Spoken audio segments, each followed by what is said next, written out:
Coming up on the No Ceilings NBA Draft Show, your boys are back. It's the Wolves of Ball Street, here to bring you all of our stock-related analysis. We got risers, we got sleepers. We're going to do a little insider trading and then hit some ROI. All that coming up next.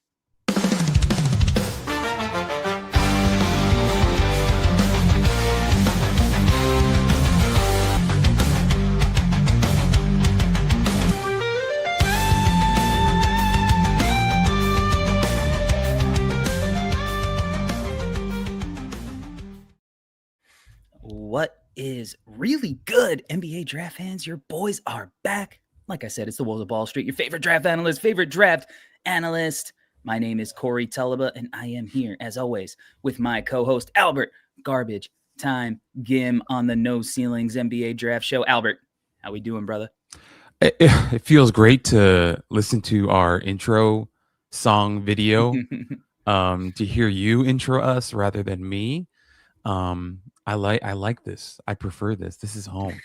Feels great. It feels great. But Corey, I'm really excited to be here and for us to be potting today. I want to give you a special shout out and respect for our listeners out there who don't know. Corey, who lives on the East Coast, they are preparing for a historic snowstorm right now. And yet Corey carved out the time and the bandwidth to be here to pod for you guys on a free podcast. What an absolute legend and a hero. So I'm excited to be here, but also really appreciate you making the time for it. Well, you know what, Albert, I appreciate that because I would never refer to myself as heroic, but is it heroic? Maybe a little. Now I did, look, I'm an adult. I went, I bought a bunch of bottled waters, Poland Spring. You know how we feel about that. You miss it on the West Coast. We got some milk for the little man. The gas tank is full. You know what I mean? Just in case we need to charge the batteries, the phones, whatever we got. I'm prepared for sure. But that's not what you came here to hear, folks. You came here to talk about some NBA draft, some NBA rookies. So let's get it started. We're going to start with stock up, stock down. Albert, who has been your biggest stock riser since we've last met on the No Ceilings NBA show? So Corey, as I was preparing for this segment, I thought a lot about big boards, and I thought more specifically about how I wanted to view and handle my big board moving forward. And I understand that we have a lot of fans who read and watch our stuff, and there is a responsibility on our end to take it seriously when we do a big board ranking, when we do a mock draft, whatever, to take it seriously and to put a lot of thought and effort and research into why we're ranking guys against each other. I respect all that, but I also thought that moving forward with my big boards, like I really wanted to view it as being fluid. I think sometimes like I put so much pressure on myself to get things right, but what the heck does that actually even mean when we're talking about a big board, right? Like I really wanted to keep it fluid and go with how am I ranking guys right now in this moment? Because I'm going to do another one in 3 weeks, right? 4 weeks. So what's the point of me like getting so crazy about like exact rankings? And I just wanted to move guys around to where I was feeling in the moment. And so it was a slight change in, I guess, how I've been viewing my big board. And with all that being said, the guy who moved up the most on my big board is Keaton Wagler from Illinois. And he's a guy that, Corey, we did a full podcast breakdown of his game for the Locked On Podcast Network. And we had a lot of fun doing that one. And we both, I think, walked away from that pod and obviously doing our deep dive on his game, being very impressed with the player, being very impressed with his skill set. Kind of came in a little unheralded, wasn't talked about a ton, but his play so far as a freshman for Illinois in a veteran-laden squad has been phenomenal. And the biggest thing that I wanted to highlight before I hand it over to you, because I know you have a lot of thoughts on Wagler as well, the biggest thing that stood out to me is his offensive versatility. And it is that versatility that has me dreaming and envisioning the type of player he could become on the NBA level. Because the biggest thing that stands out with Wagler when you turn on the tape and you look at him is that he's a bit of a slimmer, slighter frame type of guy, right? And I think when you see that, and yet you see how he plays and functions on the floor, he doesn't play like a skinny guy all the time. Like, I think there's some oomph to his game, some physicality to his game, a toughness to his game. And the biggest thing that stood out to me is how comfortable he is on the college basketball floor as a freshman playing with veterans.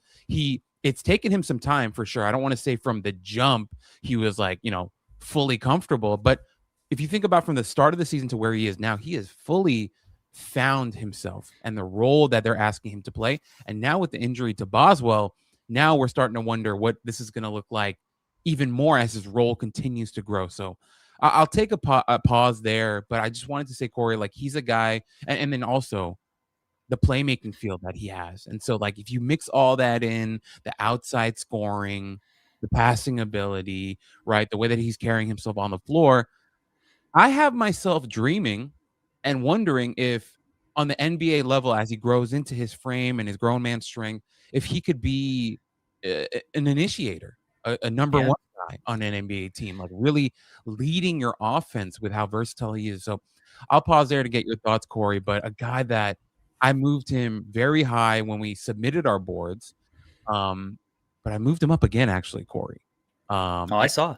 Yeah, at our time of recording right now, I actually moved him up to number 5 on my Yeah. draft on my big board. But once again, Corey, like, that's just how I feel right now. I'm not saying he's going to be number 5 forever, but that's how I feel, and I'm pretty convinced of it, and that's kind of where I'm at. He is your type. For sure. Like, you like guys who are big and can shoot the ball, with plus size, and I think there's a real world where he really starts to rise in a big way for a lot of evaluators in the space. I mean, he's now, like you said, with Boswell's injury, going to get a chance, I think, to lead the offense. And you said, like, can he be like a lead initiator at the next level and what that looks like? But one of the guys I keep looking at with Wagler and trying to compare him to somebody in the pros is Austin Reeves. And now that seems incredibly lofty, right? Because Austin Reeves is, I don't think people understand how great of a season that Austin Reeves is having. What he's doing, scoring at the volume that he's scored at, playmaking at the volume he's made plays at, getting to the free throw line at the rate that he is getting to the free throw line, he's in some pretty rare company. It's like Dame Lillard, James Harden, Chauncey Billups type stuff. And so when I say that Keaton Wagler reminds me of Austin, it's, setting a pretty high bar. Right. But if you're going to have him at number 5, that's the kind of bar I think you think might be attainable. Mm-hmm. And I think that they share similarities, because I don't think anybody is saying that Austin Reeves is one of the most athletic players in the NBA, right? I think he had 2 dunks his senior year when he was much older than Keaton Wagler is. Keaton Wagler is not an above the rim player. No. But within the lack of vertical pop, they have this start-stop, this smoothness in change of directions, and the ability to weave in and out of tight spaces. And it leads to them both getting to the free throw line at a very high rate. Keaton Wagler's free throw rate right now is 52. I mean, when you look at a really skinny kid who definitely needs to get stronger, because I think it affects him on the defensive end more than the offensive end. I mean, he is not afraid to get into a body and create contact. He's perfectly comfortable with that, and it's part of the appeal. You add in the fact that he's a real deal shooter. He's hitting 39.4% of his threes as of today on 10.3 threes per 100 possessions. He's shooting 82.4% from the free throw line. He's a kid with real touch, creation ability, can play on or off the ball, and likes contact on the offensive end. And then you look at the playmaking. And right now he's got a 22.3 assist percentage. That is bound, I think, to go up amongst this Boswell injury. If you looked at the first game that Boswell missed, he had 8 assists to 0 turnovers, Keaton Wagler. So this is a kid who clearly has plus feel. I mean, he's going to be a guy I think has already risen on a lot of boards, but has the potential to get into that 5 to 10 range because, to be perfectly honest, outside of that top 4 group of AJ DeBonsa, Cam Boozer, Caleb Wilson, and Darren Peterson, I don't think there's a fifth guy who has cemented himself at the number 5 spot. Kingston Flemings has certainly thrown his name into that mix. Michael Brown, I still think has, perfectly is within his rights to believe that he belongs there as well. Outside of that group, I mean, it's up for grabs. Right. I think Jaden Quaintance obviously is somebody who, is probably needs to be mentioned there as well. But outside of those guys, why not Keaton Wagler? Yeah.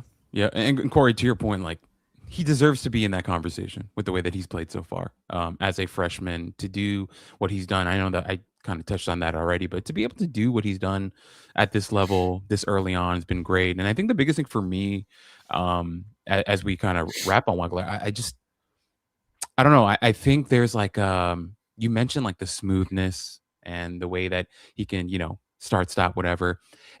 I think I mentioned this on our Locked On pod too, but he kind of reminds me of like a drunken master, Jackie Chan drunken master type of thing, where he's like kind of the way that he flows, he'll catch you by surprise. He'll kind of put you to sleep because he seems like he's moving slow, and then he can burst a little bit and catch you off guard. And I think with Wagler, like, the versatility in terms of role too. I know I mentioned how I think he could be like a, initiator, that type, but he can play off ball. And we see that with Reeves, right? And I love that comp that you brought up, because with Austin Reeves, like playing with Luka, he can play off ball, spread the floor, but then if Luka's off the floor, he can initiate things for you and stuff like that. So I just feel like with Wagler, to your point, because no one's like really solidified themselves as the number 5 prospect, why not? And so for me at this point, with what I've seen and how I'm like projecting his game and just dreaming about what he looks like, because he's so confident, and he has such high feel and basketball IQ. Probably has a chip on his shoulder too, being underranked, right? Correct. And so if his body fills out, right, and he gets his grown man strength, he could be terrifying, like genuinely terrifying. Like I wrote in my notes, I think there's a very real world where he's a 25 plus point per game scorer and maybe gets you 7, 8, 9 assists per game. And, those guys end up playing in the All-Star game. Those guys end up making all NBA teams. So that's where I'm dreaming right now. And I think I feel pretty good about it so far. Yeah. And I think you're well within your right. And look, it's hard to even be a number 1, but I mean, look at going back to the Austin Reeves example, right? Like, he's averaging over 25 points per game. And I think if you ask most people, he'd be the 3rd option on the Lakers. Stephen Gillespie, I thought, had an interesting comp for Wagler. Kevin Martin, I guess you could see it in kind of like the body type, the way they get into their shot. Wagler shot a lot prettier than Kevin Martin's. And then I really like the Derek White on offense, because I don't think Wagler is there defensively just because he doesn't have the strength, but he does have the lateral movement, the fluidity and whatnot. So I love it. Also love the Jackie Chan shout out. Rumble in the Bronx. Classic. And I totally understand the weird movement and the lull you to sleep, and and that goes into the pace and whatnot. I love it. My stock riser is Morez Johnson, currently at Michigan, played at Illinois at his freshman year. He's a guy that we both got to see at the Nike Hoop Summit a couple 2 years ago, 3 years, I don't know, whatever it ended up being, and liked him there. And it's interesting when you see a guy of his body type, his archetype, right? He's like 6'9", he's like very strong, long, but like doesn't space the floor really. Although this year he's doing it a little more often. But when you see that as a high school player, you're like, all right, well, he's bigger and stronger than most of his opponents, and he's not a 7-footer. So is he big enough to kind of play, even though he's strong? And you're like, I like him. I love the energy. I like, the physicality, all that. But what does this look like at the next level? I think that picture's starting to become a little clearer, because I think he's an integral part of this Michigan team that has, been really dominant this year. And And I think his nastiness and his physicality and his production, which is, I think, goes a little bit under the radar. I've been trying to tell Tyler Metcalf to believe in Morez Johnson for, I don't know, months now, I think, at this point. No, Metcalf has been an early believer this year. But even last year at Illinois, he was really productive, 8 BPM as a freshman. And this year he's taken a leap. He's up to a near 13 BPM per Sports Reference. His assist percentage has like 4x'd, which is not particularly that impressive because last year it was only 2.7. But it's still, you like that kind of growth. His block percentage has increased. His steal percentage has increased. He rebounds the heck out of the ball. And on both sides, last year his rebounding numbers were a little bit higher, but this year he's also playing with Yaxel Lindeborg and Ademara. So, I think that means that you're going to see a little bit of a slippage, but he's physical. He can guard out on the perimeter for a guy who is as strong as he is. Now, there are definitely times that I think he can be a little heavy-footed on the perimeter where he gets too far out, but the way that he could sit in his stance and use his length and like be able to funnel guys. And I think when he gets into like a premier NBA defensive system, I think that's going to matter. A guy that we're going to talk about later on in the show, Collin Murray-Boyles, is a guy who, we're seeing be able to make an impact right away with his strength and physicality and, just athleticism in a role for a good team. And I don't know if Morez moves as smoothly as CMB. I don't think he does, but I think there are a little bit of parallels there outside of like the advanced playmaking feel in certain areas of the game. And I think strength's an underrated quality in NBA draft prospects. You look at a lot of the prospects who are thriving in their rookie season early on. A lot of them are guys who are big and physical and can handle that physicality. And that's an area of the floor that Morez Johnson is just not going to struggle in coming in. Yeah, Corey, I think you mentioned the strength. For me, it's almost like a influential thing. Like when you watch them play, you feel him on the court at all times. You mentioned like the rebounding and the toughness that he plays with. Like if he didn't play with Mara and Lindeborg, he'd probably be like 12 boards a game. Like they're just splitting. Like. Yeah, they're just splitting the boards right now because they've got it like that, to be honest. But I mean, you see flashes of it, that Washington game, he had like 16 boards in that one, right? Like it's there. And so the fact that he's at 6.9 rebounds per game on that team, on any other team is probably like 11. Like he's really like, it's great. But overall, Corey, like I think with Johnson, it really is an influence thing for me. Like when I watch them play and the toughness that he brings, almost like not that this is my comp for him, but almost like a Isaiah Stewart for the Pistons type of situation where you feel him on the floor at all times. You're going to the basket, you're thinking about him because of his rim protection stuff, but also because you're kind of worried he might, flatten you in the air and you're dead. So with Johnson, there's like a toughness that you feel with him, and the brand of basketball that he plays, I think it's there as well. So this is a great shout out. I was definitely not as early as you guys on Johnson, but the more I watch him play and the fact that, he's got some ancillary skill sets to him as well. And he's not just this, like, he's not the juggernaut, right? He's got some finesse to him as well and different skill sets and ability that, you wouldn't expect. It's a lot of fun. And he really fits in with that Michigan team. And that's why they're so damn good this year. But when we talk about Johnson as like an NBA prospect, teams are going to be lining up for him, because what kind of team doesn't want a 6'9" forward who plays a physical brand of basketball, but also has finesse and can do ancillary stuff?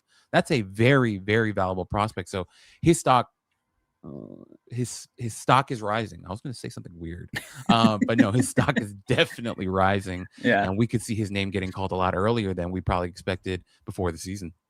Yeah. And, to be honest, I think that come measurements time, when we see the wingspan and the standing reach, if those things like really pop, I think people can really talk themselves into, some kind of scary feelings about him. And I think they would be well within their right.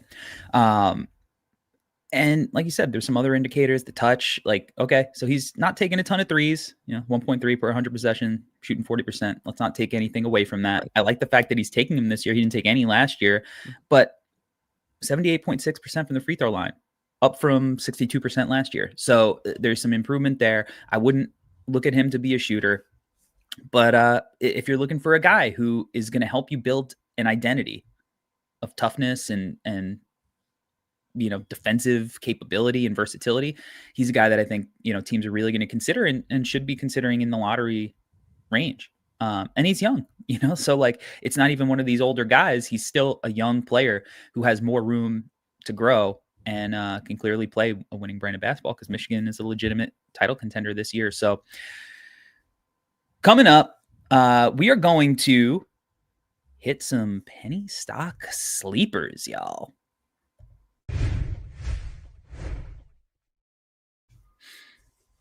All right, we are back, folks. Welcome to the No Ceilings NBA Draft Show. If you are rocking with us live on YouTube, make sure that you like and subscribe to the channel. If you are listening on audio platforms, rate and review and share the podcast. That would be much appreciated. All right, let's get into some penny stock sleepers, guys that have caught our eye since the last time that we have gotten together on this show. Albert, floor is yours. Who is your penny stock sleeper of the week? Today, Corey, this is out of honor and respect for you as our Long Island native, and is fighting for his life to protect him and his family this weekend. I am talking about Kayden Mingo from Penn State. And the reason why I chose him is because it's as simple as this. He is from Farmingdale, New York. He went to Long Island Lutheran, and now he is playing at Penn State. And my thing with Mingo, all jokes aside, is that he has really caught my attention. A guy who was not on my radar heading into the season because my radar sucks. But a guy who's played really well this season. He's at 14.6 points per game, 3.8 rebounds per game, 4.6 assists per game, shooting splits of 47.1, 23.7 from three, and 75.5% from the free throw line. Now, I just read and rattled off some of his, scoring and rebounding stats, blah, blah, blah. But he is a shining star on the defensive side of the ball, Corey. A guy who, what I wrote in my notes is if he, for whatever reason, decides to make the switch from basketball to football, he would be a terrifying cornerback at 6'3". The thing that I love about him, Corey, is that he laterally moves so damn well. And the way that he can mirror the offensive player is terrifying. And that's the kind of thing that NFL teams love in their cornerbacks, like the mirroring and, staying stride for stride, being patient with the hands. Like Mingo has it all. Like as I was doing his defensive breakdown and writing, I literally wrote on my notes. I was like, this guy would be an elite cornerback, mobility, ability to mirror his man, strong, aggressive, violent with his hands. He plays this cat and mouse game where he'll have the ball handler feel like he's kind of off and, they kind of feel this false sense of security, and then he's pouncing to take the ball away. So he is just an absolute terror of a defensive player. I think offensively, he's putting up decent stats, right? 14.6 points per game.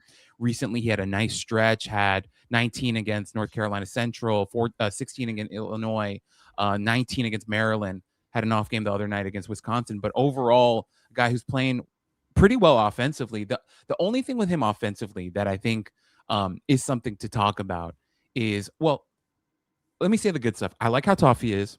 I like him around the rim. I feel like he's really nice on those floaters.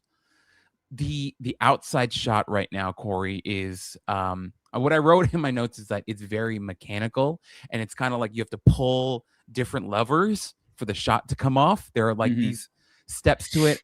What I wrote is, I don't think it looks like a nightmare, but I think he definitely needs to get that refined, and for a coach to come in, a shooting coach to come in and kind of smoothing things out right now, because there are just so many different levels and levers he's got to pull to get the shot off. But the reason why I wanted to highlight Mingo, though, is because he's a name that I don't feel like is getting talked about a ton, but a guy that I think NBA front office execs, if they were to bring in him for workouts, he would terrorize every other prospect he goes up against just with his defensive ability. And I think he's in the NBA right now, Corey, you need these point of attack defenders who can move, who can, press, the whole court, that can really put pressure on ball handlers. And that's Mingo. Like the way that he can, well, as I mentioned before, flip his hips and mirror and use, be violent with his hands. I walked away very impressed with him, and I think NBA execs might feel the same. Yeah, he's you mentioned Long Island Lutheran. That's where VJ Edgecombe played his high school ball. His brother Dylan is coming. He's one of the top recruits in this current high school class, and I believe he got a crystal ball prediction for Baylor, but is still undecided. So we'll see if Kayden follows potentially wherever he goes, if Kayden doesn't end up, coming out this year. But yeah, Kayden can really hoop, man. Like, he's got awesome feel. He's got nearly 3-to-1 assist to turnover ratio, takes care of the ball. Not like vertically explosive like you mentioned, but not just on the defensive end. He can finish around the rim. The shot is the question. I think it's the thing that goes, he's a starter at the NBA level potentially, to, he's an intriguing bench guy, right? If the shot never comes around, but he's shooting 7 threes per 100 possessions, which is means that he's confident enough to take them, and he's got the freedom to do it. So the 3-point shooting, I think, is the thing that's going to open up the rest of his game, if that comes around. And, he is somebody I've had on my board for a while, just because I've gotten a chance to watch him over the last couple of years in person at Lou High.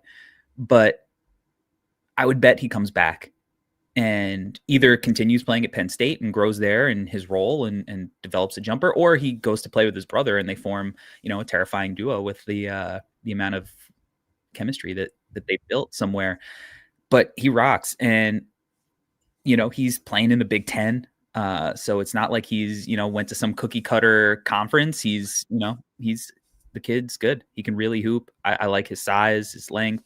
And he's having definitely kind of an underrated season for sure, and we'll see where he ends up. Who knows? Maybe he gets hot. He goes on a run, shots start going in, and, we talk about him a little more seriously this year, but I'd imagine he's going to be a guy who decides to at least test and go through the pre-draft process, because he is one of these kind of underrated guys. Yeah. I just walked away really, really impressed. And I feel like, you know what I was thinking, Corey? Like, in the way, now, this is a player who really developed his outside shot and is literally shooting the cover off the ball this season. But a guy like Deuce McBride, and what he's been for the Knicks with his point of attack defense, the way that he's so scrappy and tough and uses his length. Another guy's great with his hands, but really developed the outside jumper, and has become a deadly outside shooter for the Knicks. Just wondering if Mingo if he can fix the jumper, I feel like he could have a similar career. 6'3", good size. So let's see it, hopefully. Yeah. Regional manager Michael Scott in the chat says, time to troll my favorite people. Well, unfortunately for you, Michael Scorn, Albert Garbage Time Gim is a office master. You cannot troll him. We're just any troll. We're just going to look at the camera and do a Jim Halpert so bring it on. All right. My sleeper of the week is Colorado's freshman guard, Isaiah Johnson. Look, folks, you know me. I'm bringing a small guard to the table here. You know it. I know it. Your mom knows it. Everybody knows it. But Isaiah Johnson is awesome, and he's flying well under the radar. Now, is he a this year guy? I also don't necessarily think he's a this year guy, but he's a guy that deserves some love and some recognition. He reminds me a lot of Jace Richardson. So if you were, paying attention during last year's cycle, or if you're a Magic fan, they're, smaller lefty guards, who just play with this controlled pace, can shoot from outside, can create their own jumper. And while they're not operating as primary playmakers, given the team structure, they show flashes of that potential that makes you go, okay, in a higher usage role, I think that they could do it. And that's what Isaiah Johnson has showed me this year. He's the son of NBA trainer Chris Johnson, so it's no surprise that he is as skilled as he is. But yeah, to me, that kid can really go. And I mean, 16 points, nearly 3 rebounds, a little over 2 assists, 51% from the floor, 42.6 from 3, 82.4 from the line. And he, for a guy who's listed at 6'1", who knows how tall he is, his free throw rate is 74. Not his free throw percentage, folks. His free throw rate. He gets to the line so often because he's so crafty with the ball in his hands. And he's one of these below the rim finishers that has like these touch shots. Like, he's super efficient. Every time I watch him, I'm like, man, that kid's a pro. And it might not be this year, might not be next year, but he's a pro because he could fill it up. He could, he makes great decisions. He's got a 2.3 assist turnover ratio. He finishes. He's a multi-level scorer. Definitely more of a dunks and threes kind of player, which is why he's so efficient, but he definitely has shown the flashes in the in-between as well. So there's a lot that he's doing now to get you excited, but there's also a lot that I think he's going to show as he develops and has the ball in his hands more often. Corey, you mentioned he's more like a threes and dunks guy, but to your point, there is stuff on film where he's very comfortable in the mid-range. Yeah. He gets to his spots, very comfortable from there. Great touch everywhere on the floor. Pretty decent offhand finisher as well. The thing that I think really sticks out with him from when I watched him play, just really, and this is kind of common for small guards, but still wanted to give him credit for it. Like, he's good in tight spaces, like very, very comfortable in tight spaces, splitting doubles, like just being slithery with the ball in his hands. Like, he's really, really good at that. And I think that's important if you're going to be a small guard, because, kind of like Muggsy Bogues back in the day, you got to be, nimble in those tight areas with these amongst the trees to create advantages for yourself. And I think, can really shoot it from outside, good handle. When I watch him on film though, Corey, I actually think he looks taller than 6'1", and maybe it's just like that'd be great. I hope so, but I could be wrong. But like, for a 6'1" guy, I feel like he's got long strides too. Like, when you watch him attacking the rim, like, just he does a lot. He really does a lot. I think I didn't really do the deep dive on him, Corey, till you mentioned him, and I think I've really enjoyed what I've seen, and I think if he goes back, he could be like a year or two, in the competition of like leading the nation in scoring type of guy, with his skill set. But yeah, a lot to like. Very much your type of guy. Very much. Very, very much. But a lot of fun. That's the thing with him. A lot of fun. And I think, he was. I had a good time once I did the deep dive. Yeah. Hopefully, if he goes back, he has more of a Christian Anderson sophomore year than a Todd Pettiford sophomore year. But I'm not selling my stock. I'm not leaving on Todd, folks. That's still my guy. He's going to come to, the Big East and next year maybe, and find himself a better situation than he's in now. And we're going to get his stock back right. But yeah, I love Isaiah Johnson. Shout out to him. He's having a great year, and I think he's got more to show, but still having a phenomenal year. Really, really, really talented offensive player. The defensive question marks are always going to be what they are with a guy that small. But, as you said, you think he might be a little taller. It's not like he's like super skinny. Like, I think he's got like a good frame. And this is a kid, again, his dad, NBA trainer.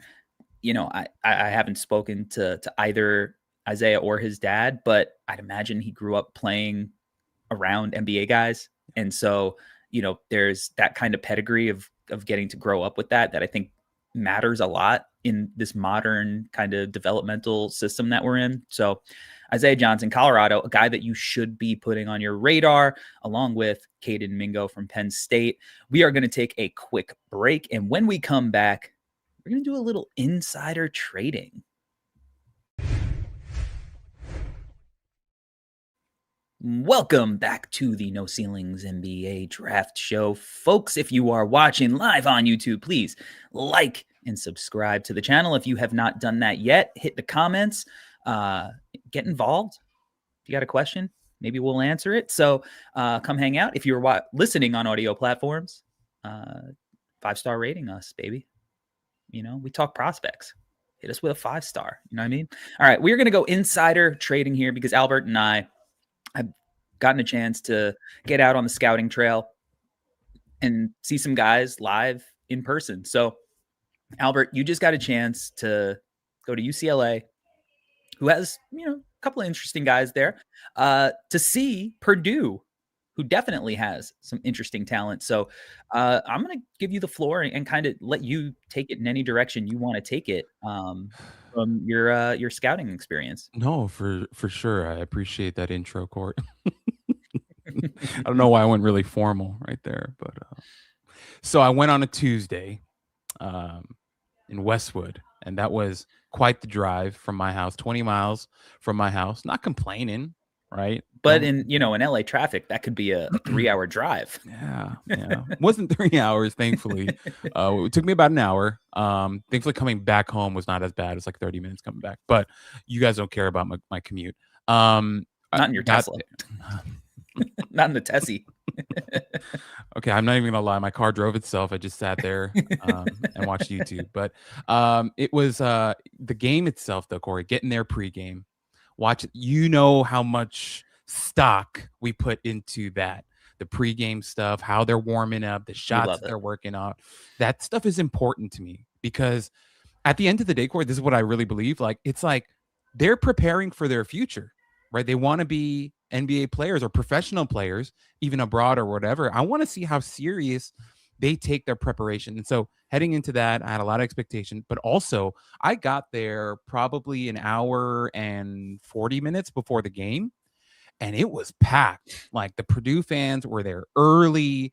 They were hype. It was crazy. Like, it took me forever to get into the building, and it usually doesn't. Like, I usually just breeze right through, but it took me forever to get in, to get my credential and all that stuff. But anyway, as I walk in, seeing, man, Daniel Jacobsen is gigantic. He is every bit really big. 7'4". But the thing that I loved about watching him warm up is that he was doing stuff like footwork wise that I was like, oh, this is great. Like, he's catching balls in the post, working on stuff.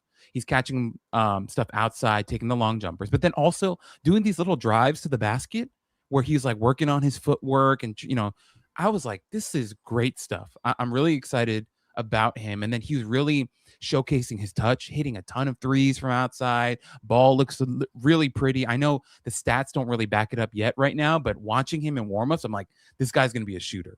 I really believe it. And then in the game, he had a nice drive to the basket, little 2-step, Euro step. Maybe it was a Pinoy step. I'm not sure, but really smooth, great touch. Just a giant too. But the thing that I walked away with him is that he's not like 7'4" stick insect. Like, he's 7'4" with some fluidity, 7'4" with some movement, 7'4" with good touch. I was like, I'm very, very interested in this player, and I can't wait to see what he looks like in the future. Eric Dailey Jr. was a guy that I really wanted to highlight, watching him warm up. Can I just add something on Jacobsen quick? Because I got a chance to see him earlier this year too, against Rutgers. So not world beaters, and they beat the brakes off Rutgers. But he's skinny because he's young, but he's not like frail. Yeah. Right. Like, there is some girth to him. Like, it's not like when we were like looking at like Chet or Wemby, right? Who were like, even when you see them in person, you're like, okay, they're a little thicker than you would think. But Jacobsen's like, I think he has like already a step up on them, but he doesn't have like the crazy mass that also almost makes you go, okay, but is he going to be too heavy? And is this an injury risk? Which is a serious thing for guys that are as tall as he is. He's really impressive. I think, even he's had really great block numbers this year at like percentage wise, based on his time on the court. But it's not just the blocks.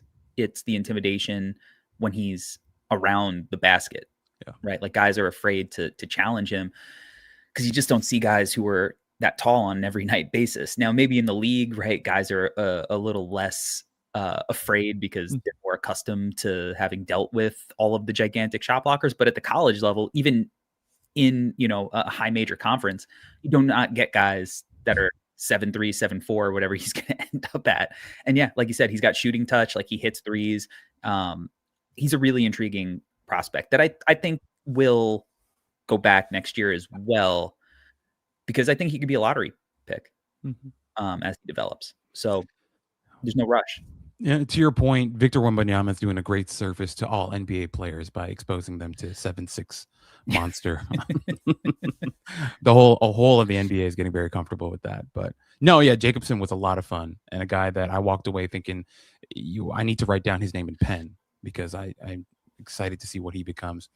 On the Purdue side, Braden Smith, obviously, super bouncy.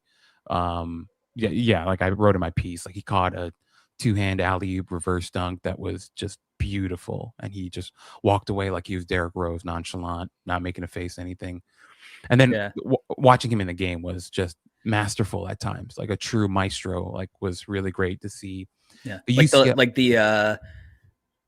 the last remaining point guard type, archetype. You know, like God, what's the Will Smith movie where he's the last man?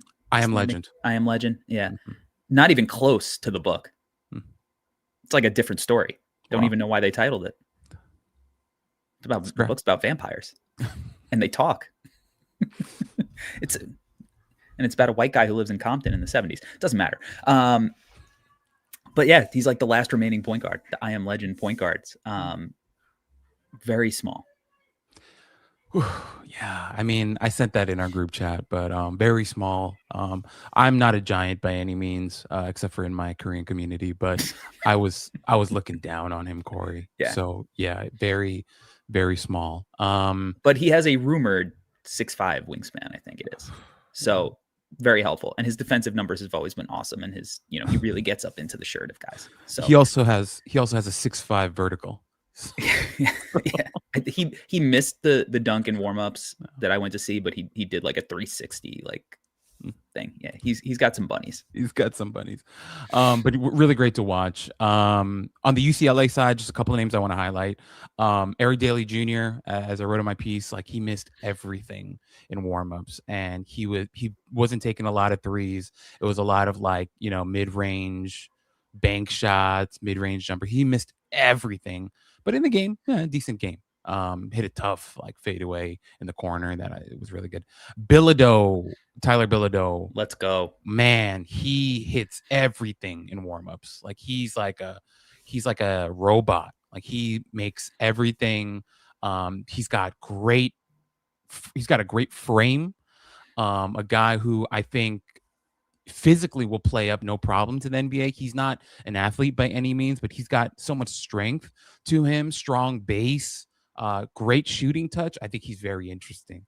I think at the very least he's going to get a summer league look, and he might impress some people. I think he's a name that people should be monitoring because he can really score the ball. Yeah.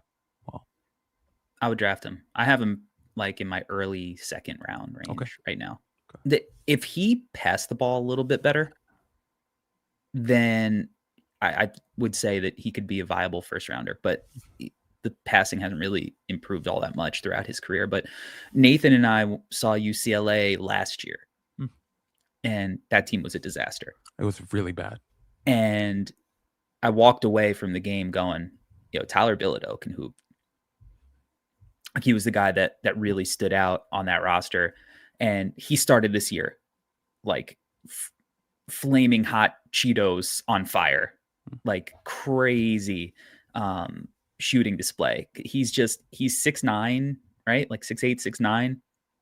We'll see what he officially measures at, and has got a strap. Like those dudes are going to get chances. It might not be his first team, might not even be the second, but like he is going to carve out a role in the NBA, in my opinion, because he's got real size and he can really shoot the rock. So I really like his long-term outcome. Yeah. I mean, offensively, he could be like a, modern day Ersan Ilyasova type of player with his size and great shooting. Shout. I knew you would like that one.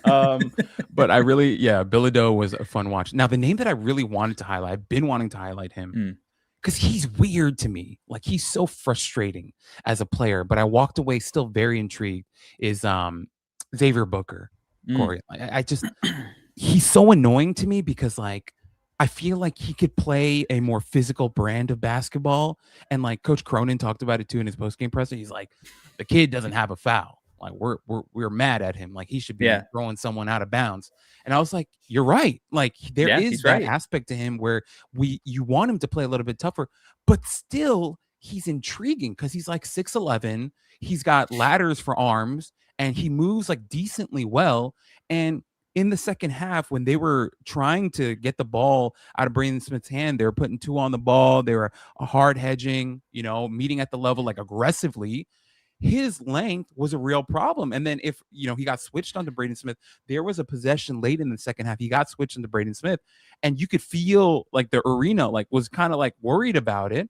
And he just did a great job of moving his feet, staying in front of him, using his length to bother him. I was like, dude, if you could just take the brain of Isaiah Stewart or the spirit of Isaiah Stewart and put it into Xavier Booker, we'd be talking about him very differently, Corey. He could even shoot from outside. Like in warmups, he's banging threes. In the game, he hit one. I'm like, dude, you should be so much better than what you are right now. But then that also made me wonder, like, maybe 5 years from now, maybe 5 years. He has improved every year. He's a junior. Yeah. He has gotten incrementally better. Yeah. Every year. But I just walked away thinking like there's potential here. And I think everyone's always thought that, but like seeing it in person and seeing like the flashes, I'm like, dude, please. Like, I really hope you figure it out because there's something here. What did his body look like in person? Great. Like I thought, like, okay, so he's a little bit, Corey, we've talked about this before. He's one of these like long leg, short torso guys. Yeah. So sometimes when he's moving laterally, it could look a little clunky, but there's real athleticism in him. And even with his body composition, I thought he did a good job of moving his feet and sliding. But yeah, he's in great shape. Yeah, I liked it a lot. Yeah, and I guess the thing you give him credit for it, he's not afraid to play for tough coaches.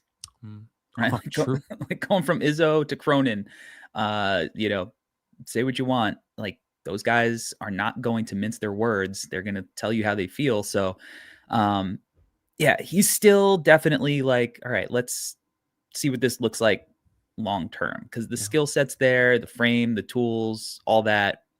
But like you said, he just be tougher. Yeah. Well, sorry, one last thing I wanted to throw in really quickly. No, go for it.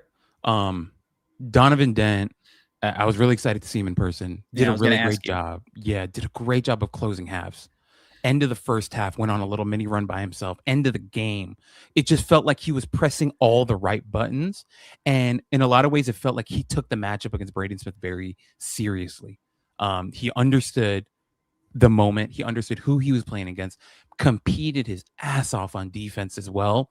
I thought he had a very strong game. And you see it in the stats, obviously, like 23 points, 13 assists.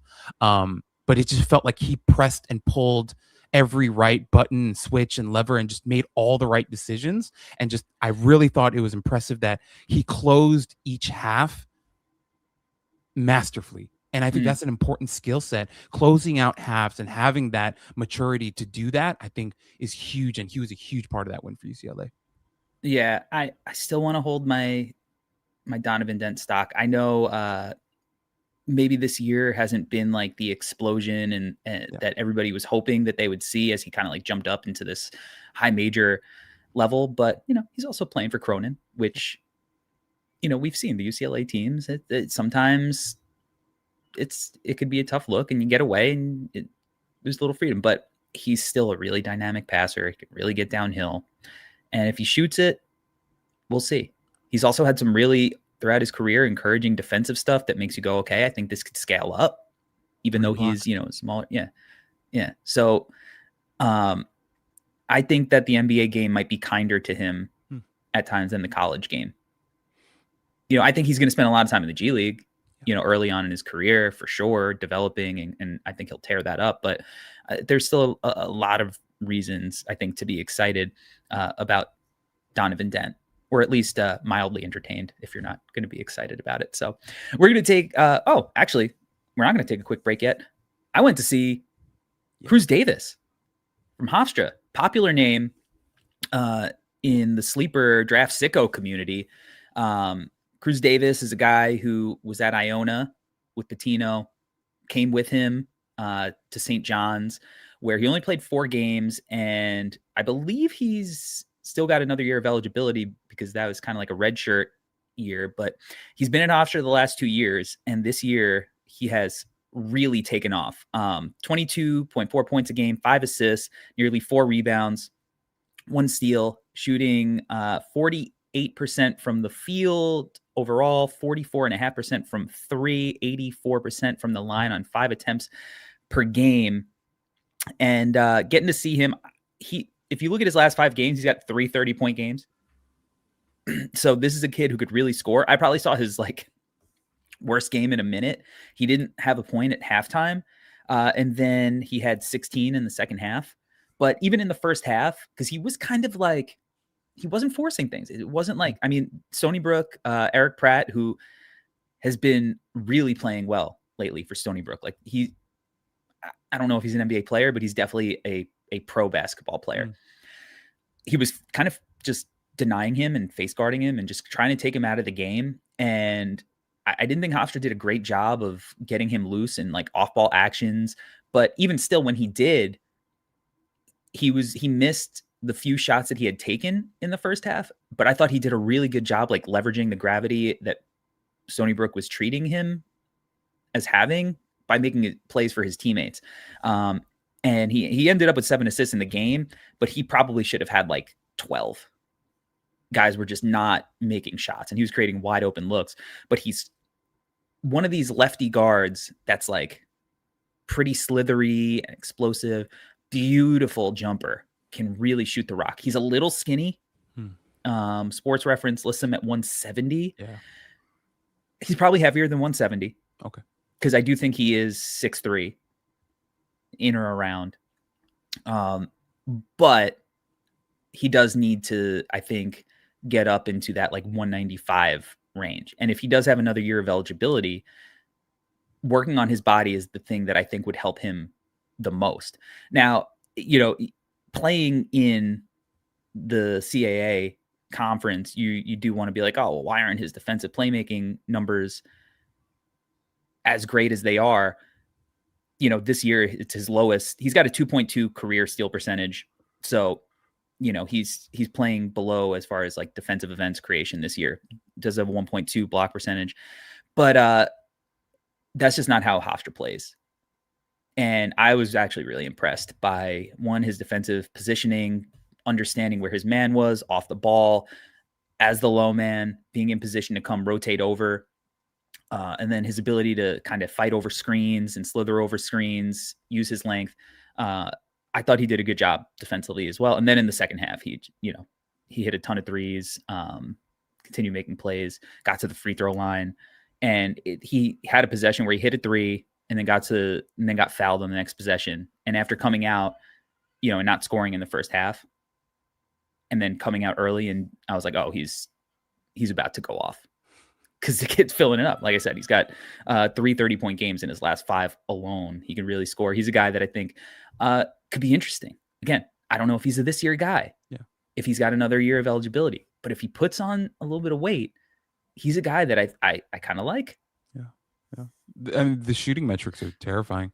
44.5 from 3 on 6 attempts per game. I think he's at over 9 attempts per 100 possessions. Yeah. And he could really pass. He's a really good passer. Is he an elite passer? He's not an elite passer, but he's a really good passer. Corey, do you have a comp for him?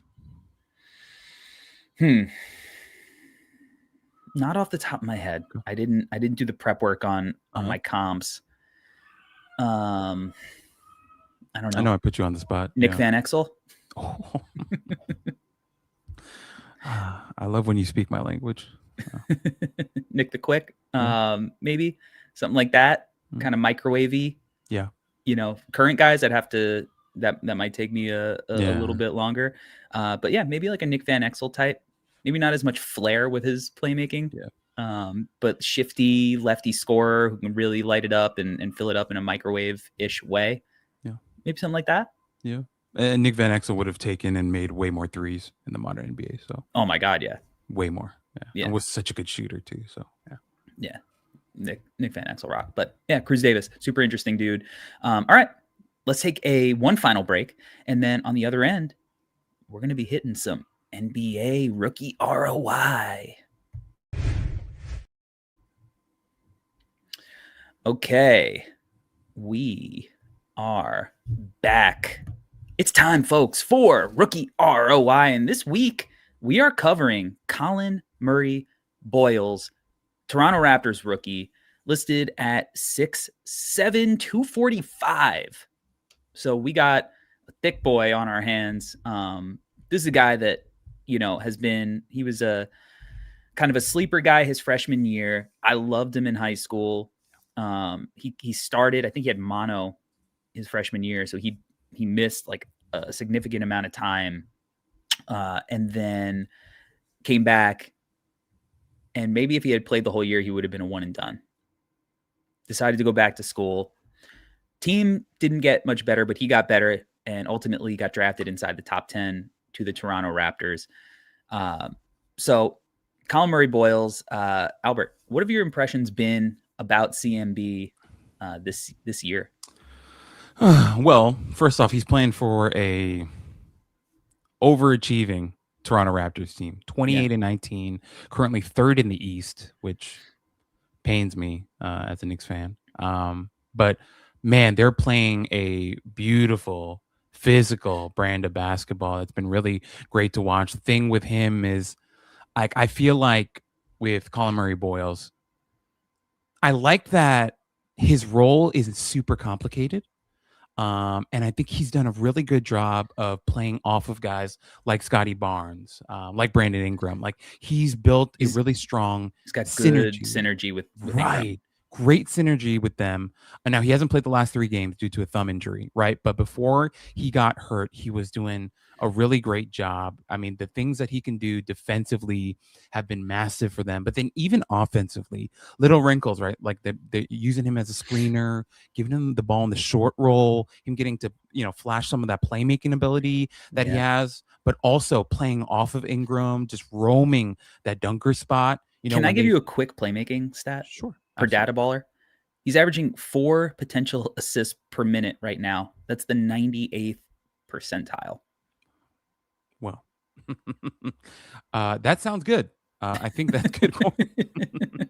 But like what I mean by that is like, and to my point, like the way that they're using him and giving him opportunities in the short roll for him to kind of create and get creative has been fun. And even on like little post ups that he'll get, you see him swinging the ball, skip passes to the weak side corner. He's got a lot in his bag, but has been a huge part of their defensive identity as well.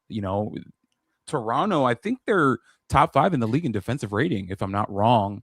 And the thing that I liked is I pulled up some of the, I like doing some of the lineup stuff. Mm-hmm. Their top 2 lineups in terms of plus minus have CMB in them. Like he's been very effective for them. And in terms of like, I think overall minutes too, I think he's in like the second most used lineup. But as a rookie coming into this team that, Corey, in the offseason, we had a lot of question marks about this roster. We were like, man, it's weird. Traded for Ingram, didn't play, but gave him an extension. They got the Knicks guys and Barrett and Quickly and paid them. Playing great. Scotty Barnes had a rough season last year, but pretty much all of those guys are having great seasons. And then Collin Murray-Boyles comes into it, and he's fitting right in. Like he's done a great job of being comfortable with this team. And just the biggest thing with really quickly, Corey, like on offense, obviously him being like a screener, short roll, rim runner. I like what he's doing for them in transition. Defensively, right? The length, the strength, the instincts.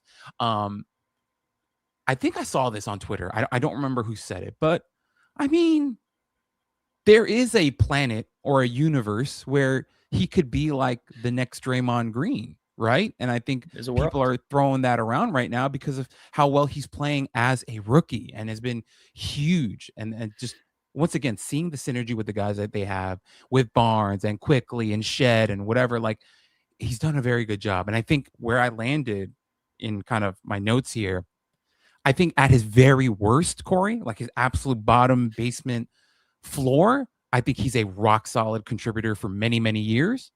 His ceiling could literally be a variant of Draymond Green. And I think that's terrifying. And I've been very, very impressed with this play. Yeah, because he's going to be a better scorer than Draymond. So it's like a merging together of Draymond and I think maybe like Julius Randle, of these really strong lefties who can get to the rim and use their strength, but also has the finesse game. And they're really skilled. And now he's shooting threes. And Julius Randle did not shoot threes really at Kentucky. So to me, one of the things that I liked about CMB is that he shot threes in high school. Not like he was getting them up like crazy or anything. But he shot threes in high school at a pretty good rate. And now like he's showing that with NBA, spacing and freedom, and that's going to be a part of his game, that he can do that too. And so offensively, I think he's going to have, much more of an impact from a scoring perspective than someone like Draymond. But you see the similarities in kind of like the playmaking and how you can be used there, like you said, in the short roll and whatnot. But he's just like a really high field player that you can use early on to do the dirty work. Like he runs the floor in transition like crazy, right? Like he just gets up, he's a rim running, he's beating you down the floor. He's an awesome roll man. Like he's got good timing on the rolls. He's got like great hands, so he can catch high, he can catch low, and then he can either like power to the rim and finish and flush on you, or he can hit like little push shots and he's comfortable there. And then he's so strong. Like I was watching a game against the Cavs.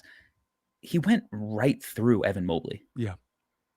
And look, Evan Mobley is not, the girthiest defender ever, right? But he's big and tall and long and is an elite defender. And CMB was just like, no, I'm dipping my shoulder into you and just pushing you back, like as a rookie. Like it's not like he's gonna stop getting stronger.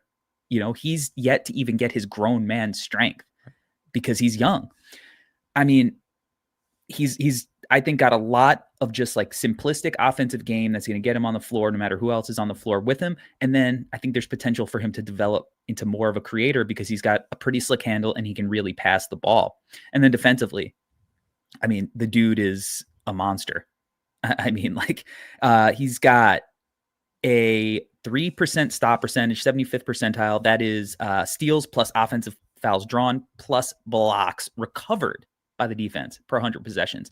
So he's doing a really good job there. He's averaging 6 deflections per 100, 98th percentile. He just he does the dirty work. He's great positionally. He can guard on the perimeter and sit in his stance and use his, giant wingspan to really like smother smaller players, but then he's strong enough to bang with the bigger dudes too. I mean, his agility is awesome. He's been tremendous for Toronto. I think he's a big part of their success in the short term and the long term. And you see like Toronto, they're back to being that team that is just full of gritty defenders, and is using length. And it was kind of like the blueprint for a while, after that championship, getting these guys who are 6'7", 6'8" with long wingspans. And, like that was the wave for a minute. And he kind of fit into that as Masai's last pick. So we'll see what direction they kind of go in the draft going forward. But this was definitely, a Masai kind of player.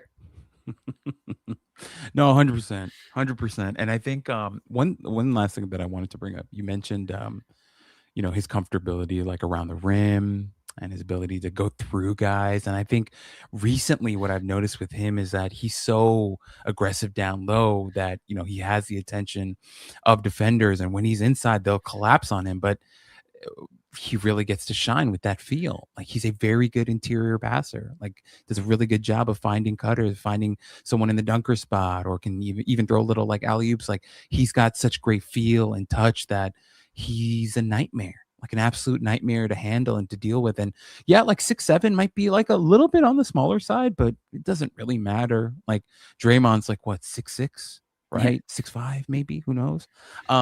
But with Collin Rodman, Murray-Boyles, I mean, we've seen right, guys, you know, right. who just have, Charles Barkley, yeah, the guys who have the feel and the yeah, strength and the skill, like they make it work. yeah. So with Collin Murray-Boyles, like it's terrifying to think about what he could become, but already from year one and the early part of year one, he's doing a great job and showcasing so much, and the reason why Masai took a shot on him. Yeah, I think, you know, the thing to close with is now look, he went what, ninth in the draft, so it's not saying anything too outlandish, but I think there's a real world where he ends up being the third, fourth, fifth best player from the 2025 NBA draft class, a draft class that is full of just dudes who are balling out. And, you know, and that's why we're so excited to be covering, you know, the rookies on this show, because they've been phenomenal. And CMB is a part of the strength and the depth of that class. And I would not be surprised if he is an all-star a couple of times in his career. Yeah. I mean, it just like, yeah, it just sucks that like we're recording this right as he got hurt and missed like the last 3 games. But before he got hurt, he was on a hot stretch, like a real, like that game against Philly when they won in overtime. Just listen to the stat line: 17 points, 15 rebounds, 3 assists, 6 stocks, 3 steals, 3 blocks. Like unbelievable. Had a great game. Had a double against Indiana. Just you feel him on the floor. Yeah, he leaves his imprint on you. Always doing stuff. Always. Absolutely. He's been a lot of fun. Toronto Raptor fans should be thrilled. That is going to do it for the No Ceilings NBA show here on the No Ceilings NBA feed. Make sure that you like and subscribe to the channel if you have not done so already. Thank you to everybody who is watching live. You guys rock for joining us on a Saturday morning. We will be back next week to cover more NBA draft prospects, more NBA rookies. Until that time, thanks for rocking with us, y'all. We're out. I'm Corey. He's Albert. Peace.